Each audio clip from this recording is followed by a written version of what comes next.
Emma dear, I hate to bring you bad news, but I won't be attending your wedding today. Honestly, it's a waste to even give a card to a wedding like yours. I bet it won't even be a grand ceremony. My brother's wife ridiculed me over the phone, and all I could muster was a weak, aha. She probably expected me to beg her to come, given her nasty character, but I had no intention of doing that. My name is Emma. I've been dating my fiancé, Noah, for 5 years, and we've decided to get married. We both live alone, but our homes are close, so we've been semi-living together for quite some time. Life won't change much after marriage, so we can get married with peace of mind. Noah's parents are lovely people and have been caring for me even before the marriage. When I visit my in-laws, they cook meals that cater more to my taste than Noah's, showing how well I get along with them. Noah also gets along well with my parents. I was initially worried about whether my introverted and shy brother William would get along with Noah. Surprisingly, they share common hobbies, both loving fishing, and they have such a great relationship that they go fishing together. When I return home, William often looks disappointed, asking, "Isn't Noah coming this time?" Our relatives get along well, and they are decent people, so I wanted to believe that this marriage would work. However, there was one problem.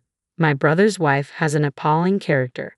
Alex, my older brother by 3 years, was a decent person until he got married. He was hardworking and never caused any major trouble, a completely normal guy. But his choice of a marriage partner was not the best. He got married at 28 to a woman 5 years his junior. She wore flashy clothing with a lot of skin exposed, and I couldn't believe Alex, who was as earnest as they come, would choose her. Maya was already pregnant when her marriage to Alex was decided. In other words, it was a shotgun marriage. We were shocked at Alex's sudden decision, but as a family, we couldn't deny it. We'd accepted Mia, but her attitude was terrible. When she came to our family home and my mother served her a meal, Maya would say, "I'm a picky eater and can't do vegetables," and wouldn't eat half of it. Being mean, she would point and laugh at me. "Emma, you're super plain. There's no way you're getting married with that look." At first, Alex admonished Mia, but after a while, it seemed like he gave up.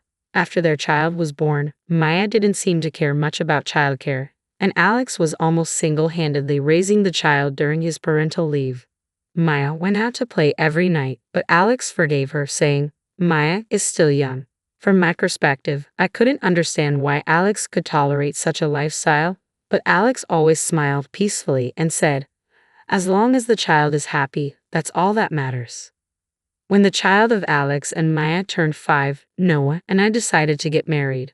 My parents were obviously thrilled, but I dreaded reporting the news to my brother and his wife. Maya loved to look down on me, so it was clear that she would have something to say. Steeling myself, I called Alex, who genuinely congratulated me on my marriage. After hanging up the phone, Alex must have reported my marriage to Mia immediately. I received a mocking text from Mia. "It's good that you're not getting dumped after dating for such a long time. You're already 30, an old maid, so you'd be seriously in trouble if you didn't get married now. You're lucky to find a buyer before your sell-by date." Mia's message left me more baffled than angry, but having told her, I let it go. I'd informed Alex about the wedding, and since Mia wasn't ranting about it, I figured she respected our decision. When I told Noah that we communicated our wedding plans to his brother and sister-in-law, relief spread over his face. Noah had met the couple before, and his first experience was Mia saying, "Wow, you're so out of touch. Who dresses like that these days? But I guess you match Emma in your blandness." Maya just loved to assert her superiority. She had criticized Noah's completely normal attire. "Did I embarrass you with my shabby look, Emma?" "I'm sorry," Noah apologized, looking downcast. To cheer him up, I joked, "Your clothes are perfectly fine. If anything, Maya's scantily clad style is what's shabby. She's almost in her late 20s, you know." Noah smiled again. Mia, who got married in her early 20s, was now approaching her mid-20s but dressed in a way that left nothing to the imagination. There was no hint of maturity about her. Seeing her shoddy appearance, it was hard to believe that she was the wife of Alex, who was dedicated and always put their child first. I felt indignant that Mia had insulted Noah, my beloved. That's why Noah and I made a decision about our wedding. When we told Alex, he said, "I got it. I'll tell Mia." Then Maya didn't complain about our decision. We thought everything would be okay until Maya called on the wedding day. We were all set, dressed, and made up, just waiting for the ceremony to start. As Noah and I were chatting pleasantly with our parents, my phone rang. I had forgotten to mute it, which was stashed in the waiting room with our belongings. As I quickly grabbed it, I saw Mia's heavily filtered avatar on the screen. A call from Mia on my wedding day was ominous, but I answered. Hello, Emma, sorry to be a bother, but I won't be attending your wedding today. It'd be a waste to give you a gift for such an insignificant wedding. I couldn't help sighing at Mia's condescending tone. Alex had said he would tell Mia, but had she forgotten? She didn't seem to know about the decision Noah and I had made when we planned our wedding. Okay, but just so you know, we didn't invite you or Alex to our wedding. Maya must have been expecting me to beg her to attend because she was a family member. The surprise in my response seemed to baffle Mia, and a sharp gasp came from the other end of the phone. Alex should have told you. We decided not to invite you and Alex to our wedding. We thought it might be hard on you with a child and all. Of course, that was just a polite excuse. Maya has a poor tolerance for alcohol, and we were afraid she might cause a scene at the reception. We were honest with Alex about the real reason, and that Noah and I didn't have a high opinion of Mia. Alex knew our families weren't fond of Mia, so he accepted our decision without a fuss. But now Maya was acting as if she didn't know, which was perplexing. In the midst of my confusion, Maya blurted out, "How could you not invite your brother and sister-in-law to your wedding? Don't you realize how rude that is?" We knew it was rude, but it was a tough decision we had to make. Unable to tell Maya outright that we didn't invite her because we disliked her, I was left stammering. Then she said, "Just you wait," and hung up. My face paled as I talked to Mia, and Noah became extremely worried about me. We told Noah and my parents about the call from Mia. They, too, were taken aback, but then my mother, Sarah, remembering that it was a day of celebration, said brightly, "Let's forget about Mia for today and enjoy the wedding." With that, the atmosphere lightened. That's right, there was no point in worrying about Mia. Today was about Noah and me. I had to hold myself together. Bolstered by Sarah's words, we managed to carry on with the wedding ceremony. After the sacred ceremony at the chapel, we moved to a large hall for the reception. As we made our entrance to the reception hall to the tune we'd chosen beforehand, our friends complimented us on our appearance. It felt great. The introduction of the bride and groom, the cake cutting, everything was going smoothly until it was time for me to read a letter to our parents. Then the doors of the reception hall swung open. Everyone's eyes were on Mia. She was wearing a flamboyant dress, her hair done up, but Alex, looking pale behind her, was inexplicably dressed in a t-shirt and jeans. As the audience murmured, wondering if it was some kind of surprise, Maya grabbed a wine glass from a table and downed a glass of sparkling wine in one go. Then she glared at me and yelled, "I've never seen a more outrageous wedding. This is the worst of the worst." After all, the bride didn't even invite her brother and sister-in-law.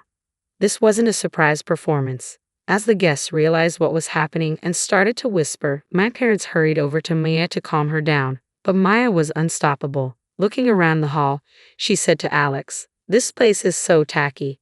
Our wedding was much grander, wasn't it? This is what you get from a wedding of the poor." Alex, now white-faced, was trying to say something to Mia. He must have been trying to stop her, but it was clear to anyone watching that Mia held the power in their relationship. At that very moment, as Maya wandered aimlessly around the venue asking in a daze, "Where should we sit?" divine punishment came crashing down on her. The absolute worst of the worst, that would be you, wouldn't it? A guest of Noah's stood up and spoke to Mia, his voice calm yet resonating. "Ha!" Maya said, turning toward the voice, her eyes widened. The middle-aged man who had stood up bowed his head in apology to the onlookers.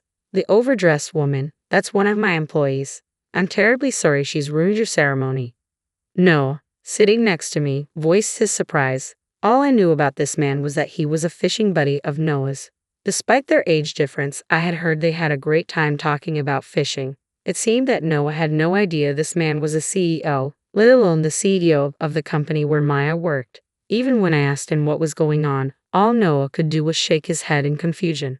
Mia, for her part, stood speechless with her mouth agape at the CEO's revelation. There was no doubt she was now in a tight spot. The CEO then dealt Mia the final blow. "By the way, who was the man you brought along today? The one you claimed to be your husband the other day. Who's this, or do you have multiple husbands?" At the CEO's shocking declaration, Maya began to panic. Alex, always the helpless one, grabbed Mia by the wrist and ushered her out. "I'm terribly sorry for the trouble. I'm at fault for not supervising my wife properly. This reception was prepared with so much effort by the bride and groom. We'll leave now. Please enjoy the rest of the event.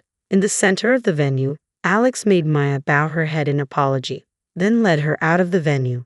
The atmosphere at the wedding reception cooled instantly, and that's when Mason took the mic. I was worried about how he would handle the situation, but Mason really was a pro. He warmed the frozen atmosphere by talking about Noah's great personality and shared some funny stories about the relationship advice Noah often sought from him. The tension in the venue dissolved, and the rest of the ceremony was able to proceed as planned. After the reception, during the farewell, Mason deeply apologized to us again. But it wasn't Mason who was at fault, it was Mia. In fact, the only reason we were able to continue with the reception as planned was thanks to Mason. When I expressed our gratitude, Mason smiled and said it was a good ceremony before heading home. After such a tumultuous wedding, it seemed my brother and his wife were heading for even more turbulent times. It came to light that Mia had been involved with several men. On the day of the wedding, Mia, who had been preparing herself in a huff after my call, made a huge fuss and demanded that Alex, who had been spending time with the kids, drive her to the venue. Alex had apparently made it clear to Mia that they would not be attending our ceremony, but Maya was always distracted, fiddling with her phone. He had told her several times, but it seemed she had let it go in one ear and out the other. Alex opposed Maya's actions time and time again, telling her she couldn't do this, but when Maya kicked up a fuss and insisted on going by taxi, he reluctantly tagged along. Perhaps Alex felt responsible to contain Mia when she went on a rampage at the venue. He later apologized for not being able to stop her and paid the full cost of the ceremony. When Alex received Mason's revelation about witnessing Mia's infidelity, he left the venue with Mia. He entrusted the child to a friend and confronted Mia. To his surprise, Maya admitted to having relationships with multiple men, something she had been doing since before their marriage. She confessed to choosing Alex, the highest earner and most submissive among her partners, to be her husband. The identity of the baby's father was unknown, but of course she kept this from Alex.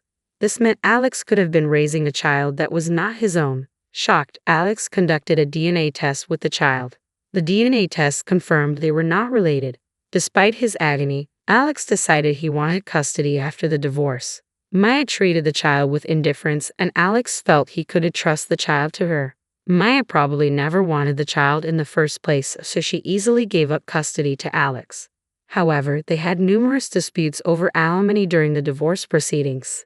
In the end, Alex received a large sum of alimony from Mia, but seeing him say, "There's no point in having money," with a sad smile was heartbreaking. Some years have passed since that ordeal. Noah and I had a baby, and when we brought the baby home, Alex's child was excited, exclaiming how cute the baby was. I had been worried about Alex, who had seemed dispirited after the divorce and his return home, but he seemed lively now. Seeing Alex holding my baby and saying with a laugh, "I remember this, babies are so soft," made Noah and I share a smile. Despite our wedding almost being ruined by Mia and Alex's life being trampled on, we are living happily now. Alex told us, "No matter what happens, if you have the desire to protect your child, you can overcome anything. Now that you're parents, you both have to try even harder." His words resonated deeply with us.